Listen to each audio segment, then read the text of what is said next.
uyu mugani bawuca iyo bashaka gucubya ubukaka bw'umugore cyangwa umukobwa ushaka kwigira igihangange wakomotse ku nshinzi za Gishegabo Gashirankwanzi, umwamikazi waganje nyuma y'uko abagabo bose bashize mu gihugu, maze uyu mutwe w'aba bakobwa wihagararaho bikabije kugeza aho ingoma ye yarangiye nabi.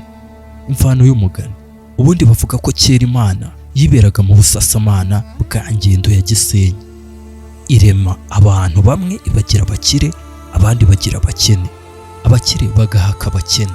Mu bakene hakabamo umugabo witwaga Magirirane.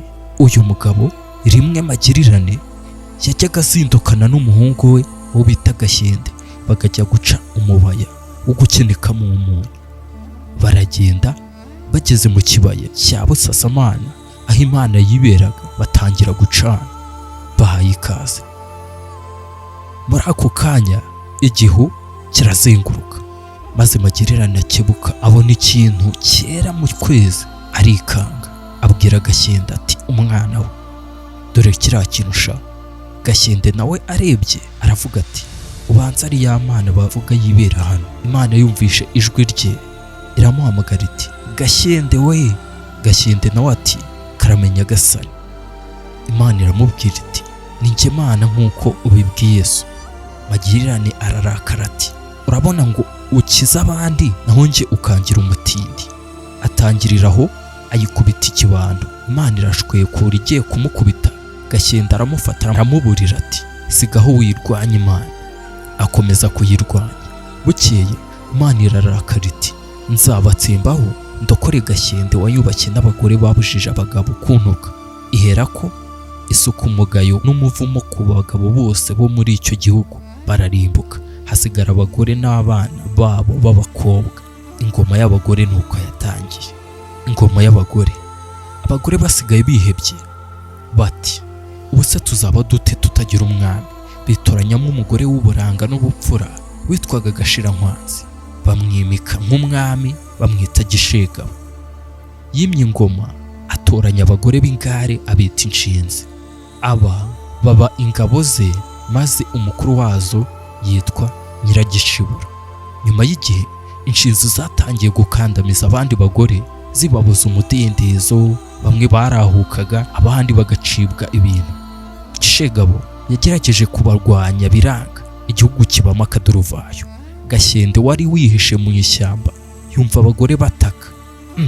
Bukeye umugore umwe anyura hafi aho aganya ati ese bakobwa bakowe na Gishegabo n'inshinzi ze bazarokorwa n'uwamana ki?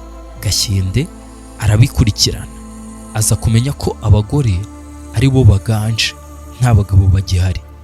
Umugore umwe aramubona amwinginga ngo amujyane iwe bamarane umunsi. Gashyende arabyemera, barajyana. Bahageze aruhagirwa, arasigwa, aranywa, ararya, araryama. Bamarana igihe baryohewe n'urukundo biratinda. Bukeye umugore arasama. Amaze gusama rero reka tujye ku ihirima rya Gishegabo. Nyuma y'amezi 2 abandi bagore babona ko mugenzi wabo atwite, bibaza aho inda yavuye. Murabizi ko abagabo bose bari barashize. Batangira gushakisha. Umwe amugira amajanja, amuhata ibibazo, birangira amutekerereje ibanga. Abagore namwe murabizi. Uwo mugore amaze kumenya aho umugabo aherereye nawe ajyayo, aramutwara. Biragenda bityo kugeza ubwo inkuru imenyekanye. Gishegabo abyumvisha ararakara, ategeka ko abagore bose batewe inda bafatwa, baratotezwa, barakubitwa, bagera naho bemera ko bafite umugabo witwa Gashyende. Inshinzi zoherezwa kumufata, ariko umukuru wazo Nyiragishibura ahageze amusanga mu buriri aryamana nawe, birangira atamutayeho ngo bamujyane. Bukeye baramuboha bamushikiriza Gishegabo.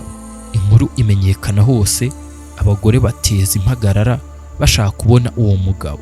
Batera imbere y'ingoro y'umwami, ubwo yari umwamikazi, basaba ko nabo yabatungira, ubwo nyine yajya ajya kurarana nabo.